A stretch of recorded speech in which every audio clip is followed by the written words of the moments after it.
Chapter 13. Speak of the Tek-Mart Devil. Like with Carlson Hall, the world knew the story of how the Gateway Mall survived America's retail apocalypse to become the black market. The Gateway was teetering on bankruptcy when the Federation offered to purchase it the day after arrival.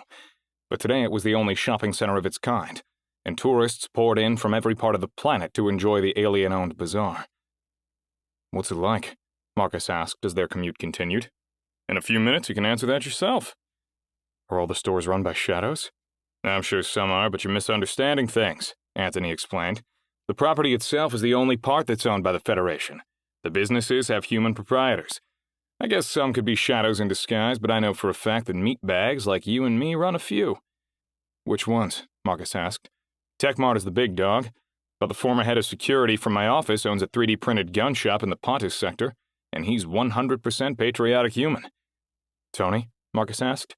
"The man, the myth," Anthony affirmed. "How can a shop stay open when they're doing illegal stuff?" "It isn't illegal at the black market. Their treaty with the national governments recognizes land held by the Federation or its citizens as sovereign territory, like a privately owned embassy. No one can shut it down. And since Federation citizenship is available through a vending machine in the Ignis sector, no one will bother you after you leave." "Seems like the Coalition would harass people who visited, even if the governments won't. Any incident involving a Federation citizen, like being assaulted, is adjudicated through a Federation court, and they're notoriously harsh on the guilty and false accusers alike. Plus, the Coalition would have to identify you first, which is hard, since you can get there from the safety of your living room." "Really? How?" "What is this, 20 questions?" Anthony teased. "If you win a pass in the daily lottery, you set a time and location for a portal to pick you up, then just walk through into the Terra sector. The same portal takes you home when you're ready. No one has to know you were ever there." "Did you win one? A pass for today?" "No." "I don't understand. There's a loophole." "There always is with you," Marcus murmured. "Employees and owners of black market businesses get a fast pass. I'm a partner in Tony's gun shop, and since I bought you some shares too, we can both come and go as we please." "If the portal takes us there, why are we driving?" "'Cause fuck the Coalition. I won't be intimidated by those lunatics. I want them to see me walk in. You're welcome to cover your face if you're worried about those fascist paparazzi." Anthony pulled into the valet parking and the brothers stepped from the vehicle. The black market looked like any commercial center from the outside, a mix of stucco, brick, and glass facades, surrounded by concrete paths cut by a decorative tree or two. More Coalition protesters stood across the street, screaming the same messages as their comrades outside the Wells Fargo Center. Anthony faced them, middle fingers to the air. "All this animus reminds me, how's Queen Cos handling your new social status?" "She's not answering my calls since I told her about selection." "If you want my brotherly advice, stop giving your power to her by thinking about it. Put it behind you and live it up tonight, because there will be plenty of worthy temptations." Anthony winked. He grabbed a bag from his trunk and charged into the black market. Everything in the open-air mall was oversaturated. Colors were brighter, richer, and warmer. The air was crisp and pleasant-smelling, and the happy sounds of people echoed everywhere. Upon inspection, Marcus could tell the surfaces were made of the same organics material from Brad's lab. The whole place had a nice atmosphere, vibrant and alive compared to its outer facade. People continuously poured through portals surrounding the promenade. Holographic signage was everywhere, competing for people's attention. Marcus was struck by how orderly the black market was. This wasn't the dark, dangerous place he'd pictured. It looked like Vegas on performance-enhancing drugs, but cleaner. "It feels balanced here," Marcus said softly. "It's always 72 degrees." "Always?" "It was like this on opening day in the dead of winter." "How do people start a business here?" asked Marcus. "The Federation offered allotments through a lottery before the black market opened. Anyone could enter, but only once, and it had to be done in person." "I remember that now. Jordan said it was a scam to identify people. He was just ramping up his conspiracy theories back then." "Registration exploded," Anthony replied. "So these are all the winners?" "Some people sold their spots. I know Benedict Darrow got 6 allotments by paying homeless people to register their names for him." "He bought their claim if they won?" "What he bought was a turnkey empire," Anthony clarified. "Meaning?" 2 weeks after arrival, Tek-Mart opened for business." "On your birthday?" "Our birthday. Benedict is 6 years older than me." "That's a clever way to get allotments," Marcus admitted. "That's the thing. Benedict isn't a clever guy. His whole life he's followed a script, the same one every Darrow has before him." "He must have figured something out," Marcus added. Tek-Mart turned him into the world's first trillionaire. Because he's got a monopoly on the supply of tech. Take that away and he'd be one Trojan horse peddling island among a sea of taxless competitors. There's no tax here? Duty-free zone, dude, Anthony exclaimed. There's only one regulation the Federation enforces. Everything here is voluntary. That's shockingly vague, said Marcus. Once you crossed that invisible line in the sand, the one demarcating the human world from the Federation's, everything you knew went out the window. People can't pour in like a bunch of Gauls and take over by force. It's impossible. Marcus recognized the protective technology from his first meeting with Brad. It's called a Pomerium. The same thing surrounds the Federation's research lab. I'm Jack's complete lack of surprise, Anthony answered. The Coalition calls it the Zion Curtain. What stops them from stealing or killing once they're inside? I'll show you. Anthony took a swing at Marcus, who fell to the floor attempting to avoid his abrupt aggression.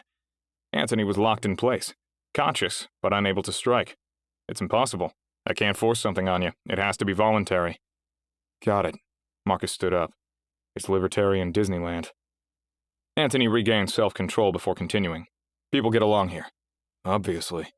It's not just because they can't hit each other. Businesses who serve the same kind of customers consolidated into the 4 sectors. So if you're looking for a fight, like me, there's a place for that. And we don't have to bother the nice families at the non-pasteurized ice cream shop in the Ignis sector. Which sector is this? Tara, we need to get going. In front of them was a white stream of light resembling silk and fire elevating people to the next level of the promenade. What's up there? Asked Marcus. Tek-Mart and a sky bridge that'll take us to the rest of the black market. It's our route to Nereo, Anthony said, stepping into the stream. Marcus followed. The silken light lifted him smoothly to the second level. Before him was a large section of ground enclosed by a glowing white circle. In this boundary, people were experiencing nature in perfect virtual reality, in full view of the large crowd queued below Tek-Mart's imposing logo. TM, TM. What is this thing? Terra's cycle. Every sector has one. Benedict understands the location mantra, Marcus said. He used all 6 allotments to get this space. Anyone can come here to the black market? There's a short blacklist of rabble-rousers, Anthony explained. But for the rest of humanity, it's just one lottery away. Let's keep moving. Wait, I want to try the cycle. We don't have time. Anthony gestured toward another white stream of light acting as a sky bridge to the heart of the mall. Anthony! Anthony Adams! Anthony recognized the voice and the intentional mispronunciation of his name. The brothers turned to see Benedict Darrow coming out of Tek-Mart with a group of sycophants hot on his heels. Anthony! I knew that was you, didn't I call it? Benedict turned to his eagerly nodding entourage. Hey, Benedict, Anthony offered his typical retort. I'd say it's a surprise to see you here, but you do own the place.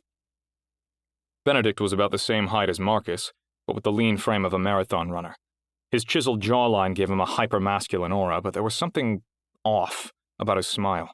The perfect teeth couldn't mask a feeling of complete untrustworthiness. Who's your handsome companion? Asked Benedict. This is my brother Marcus. Benedict squeezed Marcus's hand like he was trying to juice it. Your brother already knows my crew, but this is Chet, Thad, and Toby.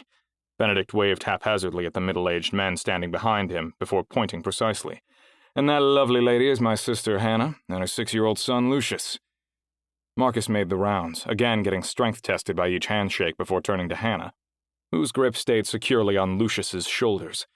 She had long brown hair, a shy smile, rotund figure, and wasn't much taller than her son, whose eyes burned with determination uncharacteristic for his age. Hi, Lucius. I'm Marcus. Even the kid tried to crush his hand. What brings the Adams family to our market? Asked Benedict. I'm looking for a fight, Anthony smirked. Did you hear the good news? We'll be working together again, this time on the One Identity Project.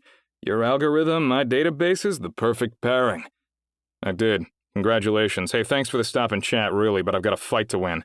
Break a leg, or good luck. I'm not sure what you're supposed to say before a battle. Anthony pushed on Marcus's back, driving him toward the transport stream. You weren't too patronizing, Marcus encouraged.